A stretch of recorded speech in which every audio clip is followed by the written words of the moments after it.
Tonight's episode, we're going to talk about the Lumberton murders. The Lumberton murders refer to the unsolved deaths of three women in Lumberton, North Carolina in 2017. All three were found within a small area, sparking concerns about a possible serial killer or other sinister activity. But with some research, we think there are more. A lot more. Stay tuned, guys. This is going to be a good one.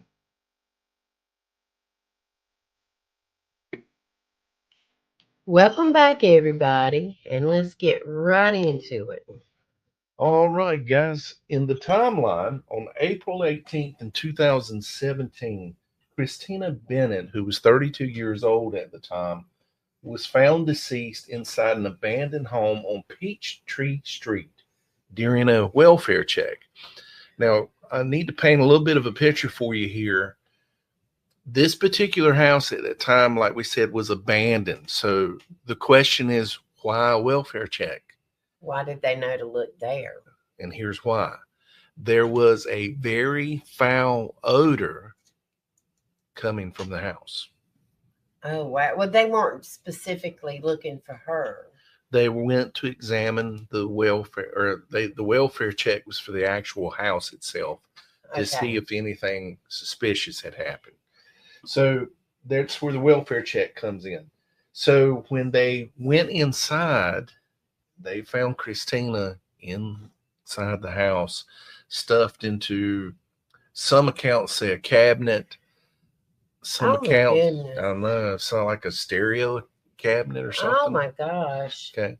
And she was in a state of undress, trying to keep with the policy. She was in a state of undress. And the thing of it is, no immediate cause of death could be determined. Okay. And so they also said that her body was in a heavy state of decomposition. Oh my goodness. So she's been there for a little bit.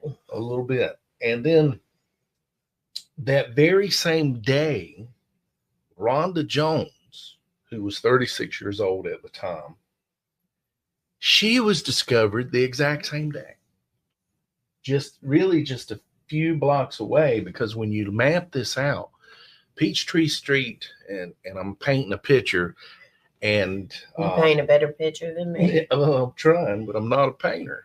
Remember that. I do know that.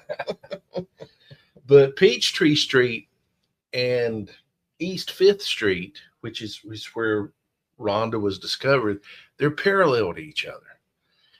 And we're going to try and talk about this a little more as we go on because of the research that we did. But she was found also in a state of undress. Her body was also determined to be in an advanced state of decomp. So that complicated the analysis to figure out her cause of death. But here's the strange thing. Remember I said she was a state in undress? Mm-hmm. She was found in a garbage can. That's awful. Yeah, it's horrible. It is very. She was in a state of undress and found that way.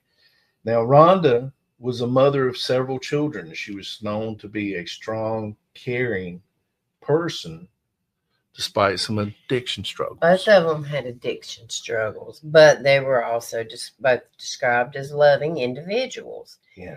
And yeah, it's just a shame. I mean, this part of Lumberton's a rough part. Mm-hmm. Okay. There's some struggle going on there. Yeah. And if you get me started on it, I'm going to point to the government and law enforcement there real quickly. I am too. So, okay. I don't know if we need to go there or not. I'll try and stick to this. And now we're up to Megan. Megan, yes. Okay. She was found June 3rd, 2017. And she was found near an abandoned house on East 8th Street, close to where the other two bodies were discovered. known to both Bennett and Jones, and she had spoken to the media about Jones's death shortly after it occurred. Like the others, she struggled with addiction and had no clear cause of death. And here's the thing about that. Okay, we know she was 28 years old at the time.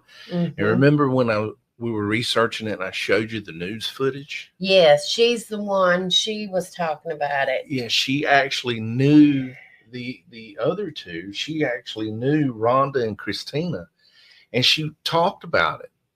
Now, if you remember during her research, she made the comment to some family members that somebody had made an attempt on her. Yeah. You remember? I remember that.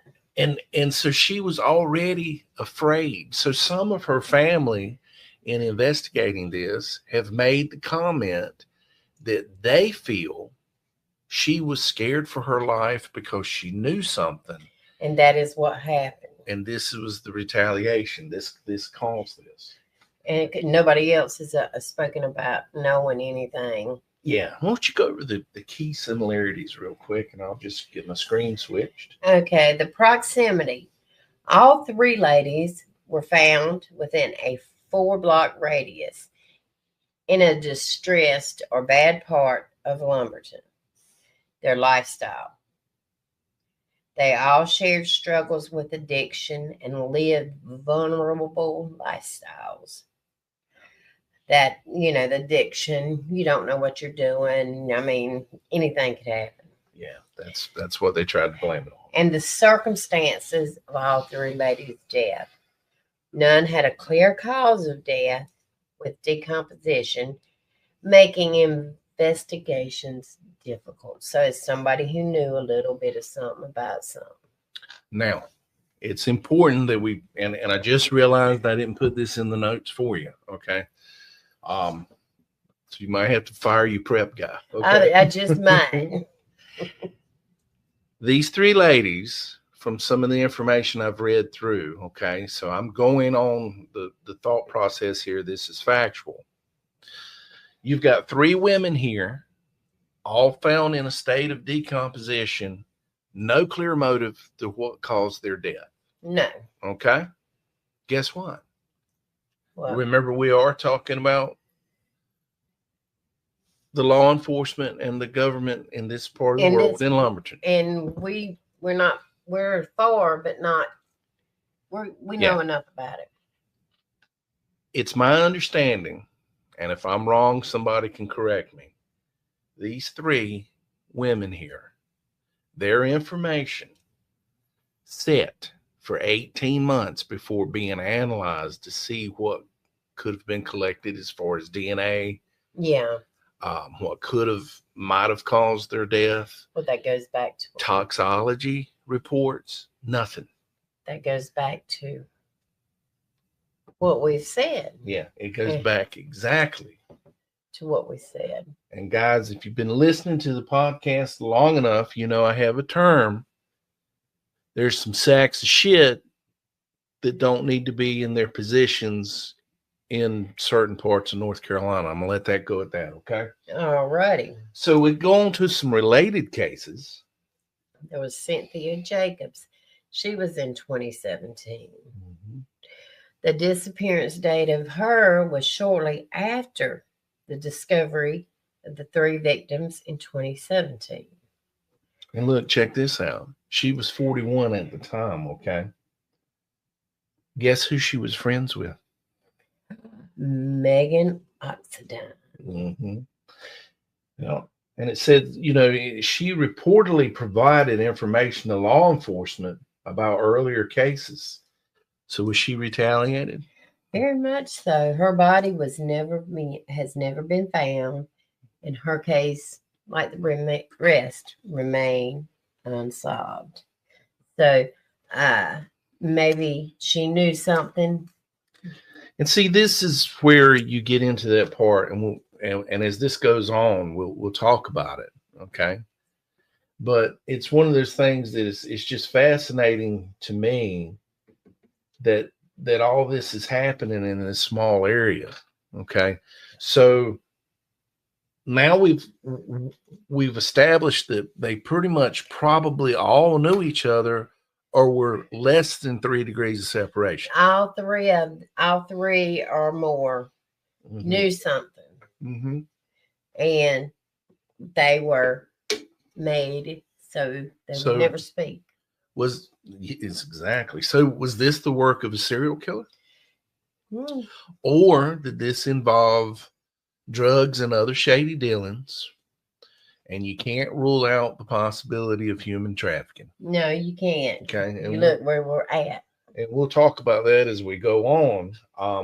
But during our research, we found some things pretty interesting. So that leads us to Abby Patterson, who also disappeared in 2017. September 5th, to be exact. September 5th. And how old was she? She was 20 years old and went missing within the same 6-mile section of Lumberton. Yeah. She was last seen leaving her home on East 9th Street. Yeah. And guys, back on my soap opera about this again, okay? Whatever happened to Abby needs to be found out. It really does. Her family deserves justice. They do, first and foremost. So with what I'm about to say, please, Patterson family, do not take it the wrong way, because your daughter, your child, your little girl, she needs justice. She does. Abby Patterson is not Native American. Her case got more press conference or more press coverage than the other three. Yeah, I know, and that is so sad because so Mrs. they Jacobs, are all important. Mrs. Jacobs, Mrs. Oxidine, and Mrs. Jones, Mrs. Bennett, they didn't get that much. No, coverage. And we're trying to shine a light, because Mrs. Patterson, by all intent purposes, she was not a drug addict. She doesn't fit the profile, other than she's young and attractive. And she did not fit in that profile other than that. Yeah, exactly. It's just fascinating. But as we move forward a little bit, let me check our time here, guys. Guys, we are going to take a break. We will be back in 2 minutes and 2 seconds. Thank you. And welcome back, guys. So you want to go over the clusters that we found, right? Yeah. All right. So, guys, the following individuals were reported missing or found deceased in Lumberton, emphasizing the clustering around East 8th Street. Yeah. So first up, we have Jessica Lowry, who went missing in 2017. And we've actually done a short on Jessica. So I'll put the link to that YouTube video in our description as well. And you know what? While I'm doing that, why don't I go ahead and include Sarah Graham, who went missing in Lumberton. We did she was part of one of our earlier podcasts. Yes, okay. And while I'm doing that, I'm going to include Ronald Locklear, who was also from Lumberton, who went missing was found murdered under some strange circumstances. And his case, if it could shed some light, I'll include that too. So, okay. Jessica went missing March 17th. And she was found deceased a little further out of the square that the original girls were found in, but within a 6-mile radius of 8th Street. And you know, the circumstances with her, and she had small children too, the circumstances of her disappearance and death remain unclear, and so her case hasn't been solved. And then we have Miss Alicia Walker. She was 2017, missing May 2017. She was last seen approximately, 4 miles from East 8th Street. Mhm. And her disappearance coincides with the timeline of the Lumberton murders, which are the first three young ladies. But they say there's no evidence to connect her to the case, and there may not be. But isn't that just weird? it is a little bit. I mean, all of these 1 year within the same radius. I mean, guys, if I guess the picture I'm trying to paint, and we're going to go back to what we were talking about at the very start. This is a high crime area. There's a lot of illegal activity going on here. You know, Christina, Rhonda, Megan, they were all known to struggle with substance abuse. Okay. Yeah. So was it related to that? We do know that they knew each other. We do know Megan said somebody had made an attempt on her, and her family said that. Yes. So it weren't just her, it was, she had witnesses. But so, you know, are these girls being forced to do things they don't want to do, and when their usefulness is up, they're discarded? I'm leaning that way. Or is this because you owe us money for certain substances? Or is it a combination of all these things, and one of these sickos does happen to be a serial killer? It could very well be. You know, they're all, I think most of these are related. Yeah, I do on some level, and that's the layers of the web or cake you've got to go through. Is it drug related? Is it human trafficking? Is it the work of a serial killer, or is it all intertwined and holds hands together? And then holds hands with certain people in the town that make or break you. And the other thing too, while we're touching on that, is I realize there's a lot going on there. I realize that. Okay. There's a lot going on in a lot of other cities that have crimes being solved. So either your resources, you don't have them, or you have the resources and you're squandering them, and somebody's taking kickbacks and putting things in their pocket. Or you're looking at these people like, well, there ain't much to you, so we're just going to ignore you. We're going to do like we want to. Yeah. Well, I suspect a lot of that's going on there. I do too. But each one of these ladies, their families deserve justice. They do. Every single one of them. Yeah. Well, rest in peace, you sweet angels, but you're not going to be forgotten. Not here on our podcast. No, you're not, Annie. As I've said before, if you know something, please contact proper authorities, even though if that means you have to go higher up. Exactly. And you know, as we finish up talking about Mrs. Walker, that leads us up to Stephanie Lewis, and this was in 2016. August? Was it August? It was August. Yeah, she was reported missing near 3rd Street within 2 minutes of East 8th Street because of the way they intersect. And her proximity to these other cases, it raises questions, but again, no definitive link has been established. Okay? So that moves us to Miss Patricia Smith, and she was 2016. She went missing in September of 2016, and she vanished near the same area as Stephanie Lewis, also close to 3rd Street. Her case, once again, remains unsolved, and her disappearance continues to trouble investigators. Yeah.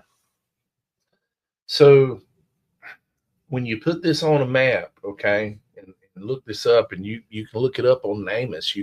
They actually have put a section for the coordinates for the maps. Oh, okay. And I looked it up. these women are are all pretty much as close to being in the almost the same spot as you can get. And Okay, you realize, I mean, it just makes you wonder about a lot of things. it really does. Then we move on to Harmony Colbert, who also went missing in October. 2016 in October. The guys, she was 17 years old. Mm-mm-mm. And you, when you see her picture of her, you can't help but fall in love with it. Just a sweet, beautiful child. Um, she was reported missing on the same Third Street and within the same close proximity as the first two, Patricia and Stephanie. And Once again, no conclusive evidence ties her case to the Lumberton murders, though the clustering is notable. yeah, yeah. So then you have all these additional cases that we just talked about, okay? And and to me, there's a definite pattern. There is a pattern. There's a lot of disappearances and death happening in this And little if you area. can't find them, it makes you wonder about human trafficking. It does. That's when you have to question it. I mean, we got a really tight cluster here, particularly near the East 8th Street and the Mm-hmm. 3rd Street. And I mean, you've got something is going on that are targeting these women one way or the other, whether it's drugs, human trafficking, serial killer, Race. race. I mean, but it's like you know, the ones that you never see again. There's no trace of them. Mm-hmm. You know, anybody that has been close to Lumberton knows that it's in just a turn or two, within just a few minutes. Most of the time, you're on a highway, a Yeah. major highway. Yeah. So is it possible? Look over there and on the corners, Harmony Colbert, Mm-hmm. a beautiful 17-year-old girl, Yeah. and then the next thing you know, she is literally gone, maybe across state lines. Guys, I'm speculating on my end, Yeah. We're just speculating. but is that the process? Is that happening, or is that the killing grounds for a serial killer? Or serial killer, and it's the intersection to different places here in North Carolina. Could it be trafficking? Could it be trafficking? Could it be a serial killer who's taking them across lines? I mean, we do know there have been several Yeah, we do. truckers that were serial killers. So the things that we see here, maybe law enforcement's doing everything that they can do. Maybe they are. Maybe they are. Maybe. I'm Maybe, hoping, I'm praying they are. yeah, maybe a lot more needs to happen. They need to blow it up on the internet, everywhere. Just blow it up. get it out. Because, if you're not searching for this, you're not going to find it. It's not, let's make it about them. So there's some things that need to happen. One of these cases need to be looked at and kept foremost top of mind. That needs to happen. Mm-hmm. Number two, some strong effort, and maybe it needs to go into curbing the crime there. Yeah, maybe they need to, make it safe for their citizens. And the pastor and all that stuff that happened with his wife, and she was found close to. That was all. That's still speculation, and we need to do a too. podcast on that one day. We do. And it's one of those things where, even with Sarah Graham, her father and her stepmother both worked in the Lumberton Sheriff's Department. And 6 weeks after Sarah disappeared, if you remember, her stepmother was let go. Why? Why is that? What I'm getting at is, I think in curbing that crime, maybe it needs to start in the actual departments themselves. I think it does. I think if you get all the the mine's cleared out, it'll be worth some. They will actually put the effort into it. Get the mice cleaned out. The cat can't play. Yeah. Well, guys, we know this was a fairly fast and quick podcast, short podcast, but we do appreciate you so very much. And we are coming on once a week from now on. Yes. But take a good, strong look into these cases. Maybe you see something. Maybe you know something. Do a Google search on it. Yeah. Do a hashtag on it. Get it out there so people, the whole world knows about it. And where can they find us at now? www.bookwasberry.com, YouTube, Spotify, iHeartRadio, Rumble, and Apple. We have a TikTok. Yeah, we're on TikTok, Apple Podcast, and of course our Facebook page. Guys, until next time. You have a Buck was Berry kind of day. Take care, guys.